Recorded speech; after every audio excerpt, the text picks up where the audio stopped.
Adventure bike কি? Adventure bike হচ্ছে সেই সব বাইকগুলো যেগুলো নিয়ে দুর্গম পথে যাওয়া যায়, নদী নালা পাথর পর্বত পেরিয়ে দুর্গম দুর্গম সব রাস্তায় চলে যাওয়া যায়, সেগুলোকে বলে অ্যাডভেঞ্চার বাইক। কিন্তু এই আজকে আমি যেই বাইকগুলো ডিসকাস করবো সেগুলো হচ্ছে 3 লাখ টাকা অন রোড প্রাইসের তলায় অফ রোড অ্যাডভেঞ্চার বাইক। সুতরাং ধরে নেওয়া যায় যে এই বাইকগুলো কিন্তু টিপিক্যালি যে একদম সব দুর্গম রাস্তায় চলে যাবে, মানে এন্ডিউরো বাইকস যেগুলোকে বলে সেগুলোর মতো ক্যাপাবিলিটি এই বাইকগুলোর যে থাকবে না সেটাই স্বাভাবিক।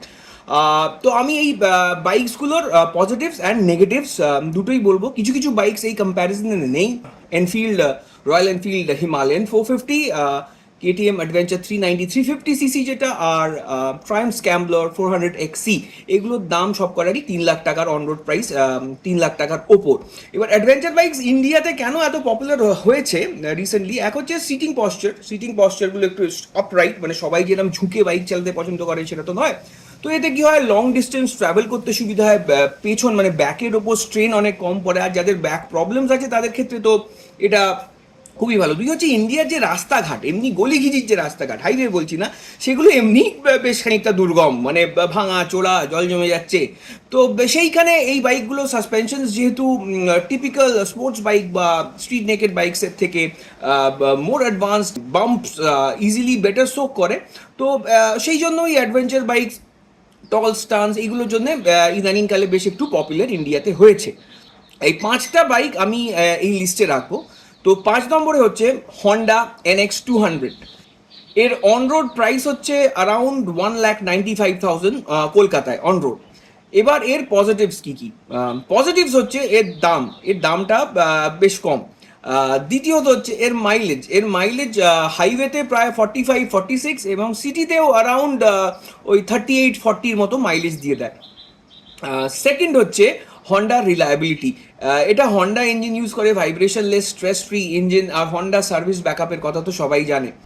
তিন হচ্ছে এর সাসপেনশন। এর সামনে ইউএসডি ফর্ক সাসপেনশন ইউজ করে, পেছনে মনোশক, এবং এমনি গলি হিজি রাস্তা দিয়ে যাওয়ার জন্য সাসপেনশনটা খুবই ভালো। এরপরে হচ্ছে এর টিএফটি কনসোলটা, যেটা এর সামনে থাকে, এটা হন্ডা CBR 650-র টিএফটি কালার কনসোল।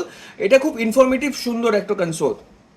তারপরে হচ্ছে সিট হাইট। এটা সিট হাইট অফ রোড বাইকসের যেরকম একটু অ্যাডভেঞ্চার বাইকসের একটু হাই সিট হাইট হয়, এর সিট হাইট হচ্ছে 810 mm, যেটা খুবই অ্যাক্সেসেবল। মানে ওই 5'4" 5'5" এইরকম হাইটের লোকেরাও এই বাইকটা ইজিলি চালাতে পারবে। এর আরও একটা পজিটিভ হলো এর ক্রস স্টেট ট্যুরিং, মানে ট্যুরিং ক্যাপাসিটি। এটা আপনি হাইওয়ে দিয়ে যদি যেতে চান একটা স্টেট থেকে অন্য স্টেট, ধরুন লাদাখ যাবেন, তো সেইখানে কিন্তু এই বাইকটা হাইওয়ে ক্রুজিংয়ের জন্য খুব ভালো। মানে ভাইব্রেশন ফ্রি, রিল্যাক্সড রাইড পাবেন আপনি। হ্যাঁ, ওভারটেক করতে একটু অসুবিধা হবে হাইওয়েতে। এবারে নেগেটিভস। ফার্স্ট নেগেটিভ হচ্ছে এটা অফ রোড বাইকই নয়, এর গ্রাউন্ড ক্লিয়ারেন্স খুবই লো, 165 67 mm এই টাইপের একটা গ্রাউন্ড ক্লিয়ারেন্স এম। তো এর প্রপার একদম অফ রোড, একদম খানা খদ্দা এসব দিয়ে কিন্তু এই বাইকটা নিয়ে আপনি যেতে পারবেন না, কারণ এটা গ্রাউন্ড ক্লিয়ারেন্সই নেই। প্লাস একটা ইঞ্জিন প্রোটেক্টর ব্যাশ প্লেট যেটাকে বলে ইঞ্জিনের সামনে লাগানো থাকে, ওটা প্লাস্টিকের। সুতরাং এটা অফ রোডে যাওয়ার জন্য কিন্তু বাইক নয়। এরপরে নেগেটিভ হচ্ছে এর পাওয়ার আর টর্ক ফিগার। এটা আপনি হাইওয়ে দিয়ে যখন যাবেন না, এটা যেহেতু পাওয়ার আর টর্ক ফিগার কম, তো তাই আপনার ওভারটেক এক্সেট্রাগুলো করতে কিন্তু একটু প্রবলেম হবে, কারণ এটা তত পাওয়ারফুল ইঞ্জিন একেবারেই নয়। Number 4 we have Suzuki V-Strom SX। এটা 250 সিসি একটা সুজুকির বাইক। এটা বেসড হচ্ছে সুজুকি জিক্সার 250-র উপর। তো এর অন রোড প্রাইস হচ্ছে এই 2,40,000 টাকার মতো অন রোড কলকাতা। তো এর পজিটিভস হচ্ছে এটা লুকস, এটা দেখতে একদম প্রপার অফ রোড বাইকের মতো, মানে দেখে মনে হবে এটা তো একদম অফ রোড বাইক প্রপার। এর সেকেন্ড অ্যাডভান্টেজ হচ্ছে এর গ্রাউন্ড ক্লিয়ারেন্স বেশ হাই, অ্যাবাভ 200 mm। সুতরাং আপনি বড় বড় বাম্পস বা ওয়াটার ওয়েডিং, একটু জলের ওপর দিয়ে বা খানা খদ্দা রাস্তা দিয়ে মোটামুটি চলে যাবেন।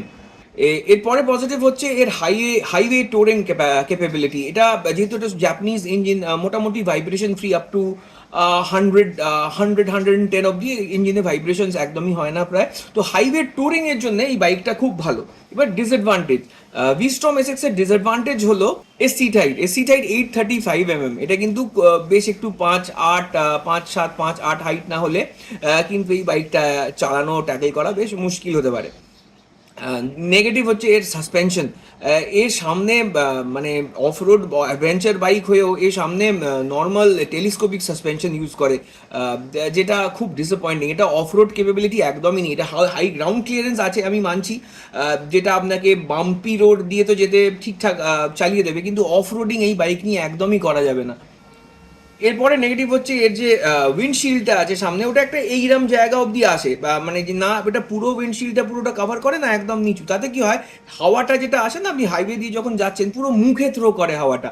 এরপরে এটাকে নেগেটিভ বলবো কিনা জানি না, বাট এর পাওয়ার টর্ক ফিগার্স এমন কিছু আহামরি নয় যে আপনি হাইওয়েতে ইজিলি ওভারটেক করে বেরিয়ে যেতে পারবেন। সুজুকি ভি স্টর্মের আরেকটা নেগেটিভ হচ্ছে এর ব্রেকের, রিয়ার ব্রেকের কিন্তু অ্যাডিকুয়েট স্টপিং পাওয়ার নেই। অনেকেই কমপ্লেন করে যে বাইকটা খুব কনফিডেন্টলি দাঁড়াতে পারে না। অ্যাট নাম্বার 3 হচ্ছে হিরো এক্সপালস 210।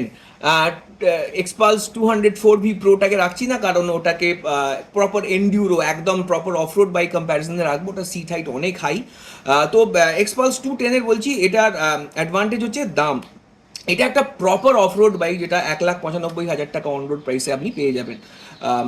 দ্বিতীয় এর অ্যাডভান্টেজ হচ্ছে সাসপেনশন। এর সাসপেনশন আর মানে এত ভালো অফরোড কেপেবল সাসপেনশন, যে মানে এই বাইকটা আপনাকে অফরোডিং, আপনি যদি ভবিষ্যতে অফরোডিং করবেন বলে ঠিক করেন, এই বাইকটা শেখার জন্য একটা দারুণ স্টার্টিং পয়েন্ট।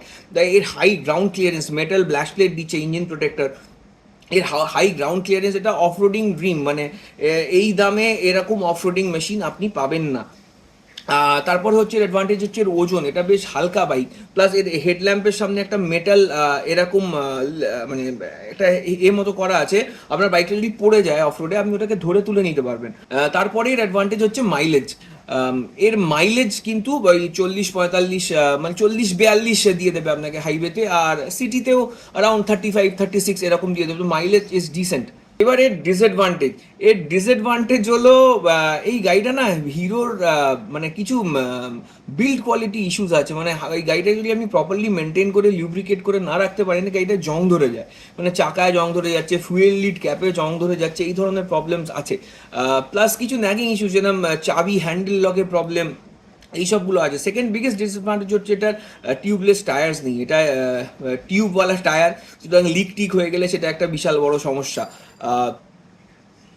তৃতীয় এর ডিসঅ্যাডভান্টেজ হচ্ছে এর ভাইব্রেশনস। এর হাইওয়েতে মোটামুটি আপনি 80-90 ক্রস করলেই কিন্তু ভাইব্রেট করতে শুরু করে দেবে। সুতরাং এটা অফ রোডিংয়ের জন্য যেরকম খুব ভালো বাইক, হাইওয়ে ট্যুরিংয়ের জন্য বিকজ দ্য ইঞ্জিন ভাইব্রেটস, মানে খুব ভালোই ভাইব্রেট করে। সুতরাং ওইটা touring on this bike is not an easy thing to do, মানে not a very comfortable thing to do.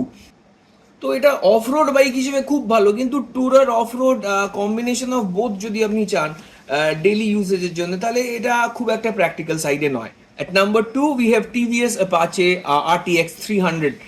এটা এই লটের মধ্যে সবচেয়ে অ্যাডভান্সড বাইক।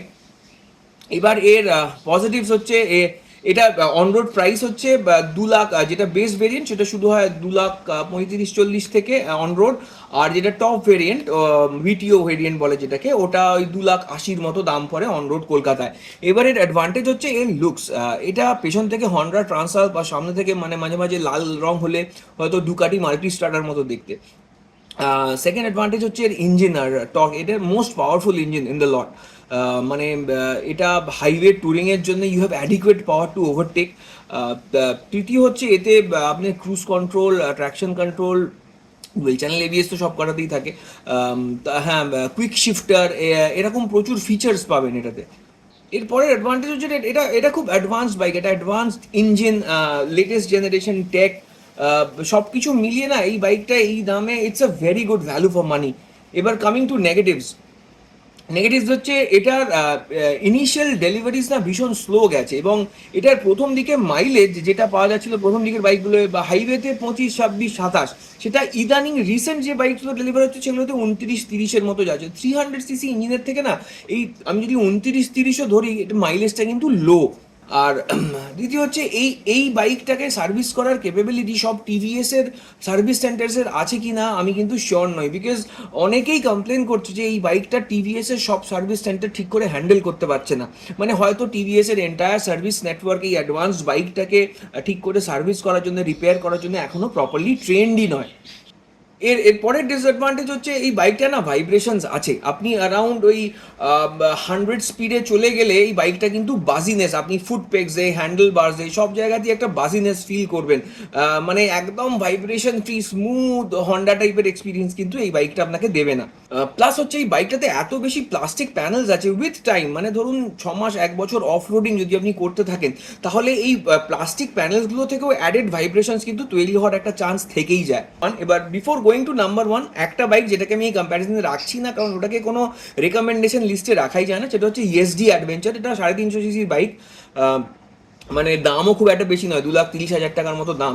কিন্তু ইএসডির সার্ভিস সাপোর্ট নেটওয়ার্ক এত খারাপ, হ্যাঁ, প্লাস ন্যাগিং ইস্যুস, মানে খারাপ হলে কে রিপেয়ার করবে গাড়িটা, তারপর মানে কোয়ালিটি কন্ট্রোল ইস্যুস, মানে সব কিছুতেই ইস্যুতে ভর্তি। সুতরাং এই মাহিন্দ্রা চেন অফ বাইকসের গাড়ি কারোকে কিনতে রেকমেন্ড করা আমার মনে হয় না উচিত বলে, তাই এই বাইকটাকে আমি এই কম্প্যারিজনেই রাখছি না, এটা কোনোভাবেই রেকমেন্ডেশন লিস্টে থাকতে পারে না। অ্যাট নাম্বার 1, হ্যাঁ, এই লিস্টের মধ্যে সবচেয়ে দামি গাড়ি, অনেক টিচার্সও নেই, তাও it's number 1, it is KTM adventure 250। এই গাড়িটার দাম হচ্ছে অন রোড প্রায় 2,90,000 টাকা কলকাতায়। এবার এর পজিটিভস হচ্ছে এর looks. It looks like the bigger KTM 390 adventure S x, ওদের মতনই দেখতে গাড়িটাকে। দ্বিতীয় হচ্ছে সাসপেনশন, এই সাসপেনশনটা ওই বড় গাড়িগুলো সাসপেনশনটা ইউজ করে, it's a world class suspension, মানে আপনি অফ রোড বলুন অন রোড বলুন। তৃতীয় হচ্ছে ইঞ্জিনটা, এটা LC4C ইঞ্জিনটা ইউজ করে বড় গাড়িগুলো, কিন্তু বোরা স্ট্রোক দুটোই কমানো। এটা ভাইব্রেশনলেস, মোটামুটি আপনি মানে 390 350 সিসিগুলোতেও যা ভাইব্রেশন পাবে, এটাতে কিন্তু ভাইব্রেশন তার থেকেও অনেক কম। মানে আপনি ওই একটা স্লাইড ভাইব্রেশন একটা সার্টেন আরপিএমে ফিল করবেন, তারপর ইটস লাইক গন। তারপরে অ্যাডভান্টেজ হচ্ছে মাইলেজ, এটা হাইওয়েতে বেশ পাওয়ারফুল, এটা 31 হর্স পাওয়ার জেনারেট করে। তাও এই গাড়িটা কিন্তু হাইওয়েতে আপনাকে দিনের দিনে 40 তো দেবেই, 42-43ও দিয়ে দিতে পারে হাইওয়েতে E20 ফুয়েলে। আর গলিঘিচিতেও আপনাকে 35-33 দিয়ে দেবে, খুব কনজেস্টেড ভিড়ভাড় রাস্তা হলে 31-32। পরের অ্যাডভান্টেজ হচ্ছে এর সার্ভিস ব্যাকআপ। কেটিএম এর আপনি যদি সার্ভিস সেন্টার শোরুম অনেক কটা ভিজিট করে থাকেন, তাহলে বুঝবেন কেটিএম যেহেতু না স্পেশালাইজড বাইকসই বানায়, মানে একদম ইকোনমি লেভেল বাইকস তো কিছু বানায় না, তাই এদের যারা সার্ভিস টেকনিশিয়ানস হয় বা শোরুম এক্সিকিউটিভস হয়, এরা কিন্তু অনেক বেশি trained and equipped to service your needs, মানে এরা কিন্তু জানে, they are better experts to handle the problems of your bike compared to others. এরপরে হচ্ছে এর স্পেয়ার পার্টস ব্যাকআপ, মানে যেহেতু এটা বাজাজ বানাচ্ছে, এখন বাজাজ তো কিনে নিয়েছে পুরো এটিএমকে, এর বডি প্যানেল রিপ্লেসমেন্ট বলুন, ব্রেক প্যাডস বলুন, এগুলো হ্যাঁ, ইঞ্জিন অয়েল কস্টটা এর একটু হাই, কিন্তু বাকিগুলো যদি বলেন না, মানে দেখতে দামি গাড়িটা, মানে কিনতেও দামি, কিন্তু এর যে মানে বডি পার্টস বলুন, স্পেয়ার পার্টস বলুন, এগুলো কিন্তু খুব একটা দামি নয়। এর অ্যাডভান্টেজ হচ্ছে এর টিএফটি যে কনসোলটা সামনে দিচ্ছে মিটারটা, ওটা এর বড় বড় বাইকগুলোতেও থাকে, মানে একদম বড় বড় কেটিএম 20 লাখ 22 লাখের বাইকগুলোতেও যে টিএফটি কনসোলটা দেয়, ওটাও এই বাইকেও আপনি পেয়ে যাবেন। অ্যাডভান্টেজ হচ্ছে এর কুইক শিফটার আছে, একদম বাটার স্মুথ কুইক শিফটার, যেটা দিয়ে আপনি একটা সার্টেন আরপিএম এর পর একদম এফর্টলেসলি আপশিফট ডাউনশিফট করতে পারবেন। এবার কামিং টু নেগেটিভস, এর নেগেটিভস অনেকগুলো আছে। একটা সিটিং কমফর্ট, হরেবল, মানে এই বেঞ্চের মতো সিট, হ্যাঁ, সরু সিট, এটা 825 সিট হাইট হওয়ার সত্ত্বেও যেহেতু সরু সিট, একটু শর্টার রাইডার্সরাও পা পেয়ে যায়, মানে 5-7 হলে আপনি ইজিলি মানে বেশ ভালোভাবে মানে পুরো ফ্ল্যাট ফুট না করতে পারলেও পা পেয়ে যাবেন। কিন্তু ওই সিটিং আর পেছনের সিটটা আপনাকে ওয়েলিংটনে গিয়ে ওই কুশন টুশন লাগিয়ে পাল্টা দেবে, তাহলে পেছনে যে বসবে লং ডিস্টেন্সে গেলে পাগল হয়ে যাবে, এত খারাপ সিট। এবার ডিসঅ্যাডভান্টেজ হচ্ছে, আরেকটা ডিসঅ্যাডভান্টেজ হচ্ছে এর পাওয়ার টর্ক ফিগার্স এমনি ডিসেন্ট, কিন্তু হাইওয়েতে না আপনি এই বড় ভাইগুলো মানে 350 বা 390 গুলোতে যে পুল পাবেন, ওভারটেকের ইজ পাবেন, ওগুলো কিন্তু এই গাড়িটাতে আপনি পাবেন না, একটু কষ্ট করে গিয়ার ডাউন করে ওভারটেক করতে হবে। আর একটা ডিসঅ্যাডভান্টেজ হচ্ছে এত দাম, তা সত্ত্বেও মানে এর থেকে আপনি 30,000 টাকা বেশি দিলে 350 যেটা 390 অ্যাডভেঞ্চার, ওটা পেয়ে যাবেন, যাতে সব ইলেকট্রনিক ফিচার্স আছে। এই গাড়িটাতে কিন্তু ট্র্যাকশন কন্ট্রোল নেই, কর্নারিং, এবিএস নেই, ক্রুজ কন্ট্রোল নেই। হ্যাঁ, এত দামি একটা গাড়িতে, কারণ এই দুটো গাড়ি কিন্তু সেম সেগমেন্টে কম্পিট করছে না। আপনি যদি দেখেন 350 যে অ্যাডভেঞ্চারটা 390 যেটাকে বলছে, ওটার মাইলেজ কিন্তু 25-26, এই যার মাইলেজ সেখানে 40-41, সেখানে দুটো গাড়ি একটা অপরের সঙ্গে যখন কম্পিট করছে না, এত দামের মধ্যে টিভিএস আরটিএক্স যখন অত কিছু দিচ্ছে, এরা ক্রুজ কন্ট্রোল, ট্র্যাকশন কন্ট্রোল এগুলো দিচ্ছে না কেন? এগুলো তো ইলেকট্রনিক ফিচার্স। আমার মনে হয় না কেটিএমকে খুব একটা বেশি কসরত করতে হবে এই ফিচার্সগুলো দেওয়ার জন্য, কিন্তু দিচ্ছে না। তো এই হলো আমার list of 5 adventure bikes that I would like to recommend under ₹3 lakh on road price. Thank you.